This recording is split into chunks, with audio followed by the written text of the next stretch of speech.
வணக்கம் அன்பு உள்ளங்களே. இன்று மிக முக்கியமான ஒரு தலைப்பின் கீழ் சில விஷயங்களை பகிர்ந்து கொள்வோம். ஆரா. இந்த புதிய தலைப்பு சிலருக்கு அறிமுகமாக இருக்கலாம், சிலருக்கு புதியதாக இருக்கலாம். சில பேர் இதுல ரொம்ப வெல்வெஸ்டா இருப்பீங்க. இருந்தாலும் இதை தெரிந்து கொள்வதனால் 4 பேருக்கு பகிர்ந்து கொள்றதுனால இதனால உங்களுக்கும் பயன் கிடைக்கும். தெரிந்து கொள்ளுங்கள், வாழ்வில் முன்னேறுவோம் இணைந்து.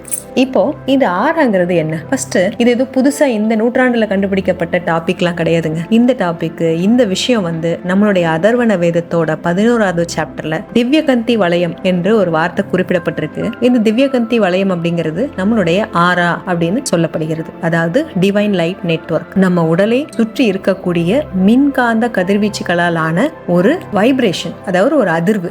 அதைத்தான் நம்ம ஆரான்னு சொல்றோம் சிம்பிளா. அடுத்து இதை கண்டுபிடிக்கிறதுக்கு நிறைய எக்யூப்மெண்ட்ஸ் நம்ம கிட்ட ஏற்கனவே இல்ல.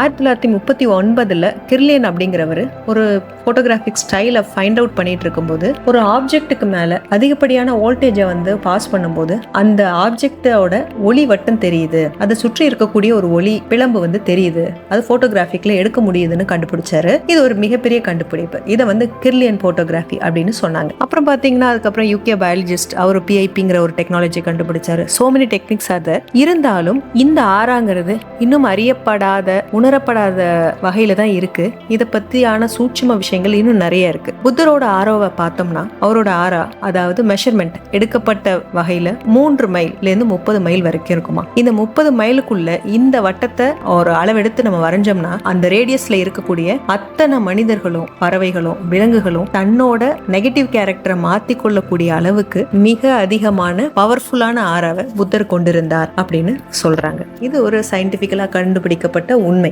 அதுக்கப்புறம் இயேசுநாதருடையது, அதுக்கப்புறம் நம்மளுடைய சித்தர்கள், குருமார்கள் பார்த்தாலே, கண்களால் பார்த்தாலே அவங்களோட எதிராளியுடைய நெகட்டிவ் தன்மைகளை நீக்கக்கூடிய வகையில மிக பெரும் சக்தி படைத்தவர்களாக இருந்தார்கள். அவங்களோட ஆரா ரொம்ப ரொம்ப ரொம்ப எனார்மஸா இருந்துச்சு அப்படின்லாம் நம்ம படிக்கிறோம். இவ்வளவு ஏன் நம்ம வள்ளலார் அவருடைய பார்வை மட்டுமே ஆப்போசிட்ல நிக்கிறவங்களோட நான்வெஜ் சாப்பிடணும், அடுத்தவங்களை வருத்தி சாப்பிடணும் அப்படின்னு நினைக்கக்கூடிய அந்த விஷயத்தை மாற்றக்கூடிய தன்மை இருந்தது. ரெக்கார்ட் பண்ணப்பட்ட ஒரு விஷயம். அவங்களுக்கு தோன்றக்கூடிய அந்த விஷயத்தை, அந்த நினைவை மாற்றக்கூடியது அவருடைய ஒரு சின்ன பார்வை அதை ஏற்படுத்தி விடுகிறது அப்படின்னு கண்டுபிடிச்சாங்க. இதனாலேயே நிறைய பேர் அவர் முன்னாடி போக தயங்குவாங்களாம். சோ அந்த அளவுக்கு அவருடைய ஆரா மிகப்பெரிய சக்தியோட நிகழ்ந்திருக்கு. ஸோ அப்போ இந்த மாதிரி நம்ம நிறைய கேள்விப்படுறோம், இருந்தாலும் அதை பற்றிய ஒரு சரியான புரிதல் நம்ம கிட்ட இல்லை. நம்பர் 1. 2வது, அப்படி புரிதலோட இருக்க வேண்டிய அவசியம் என்னங்கிறது ஒரு பெரிய கொஸ்டின். இதற்கான விளக்கங்களோட இன்னும் நிறைய வீடியோஸ் வரப்போகுது. இணைந்திருங்கள் எங்களோடு.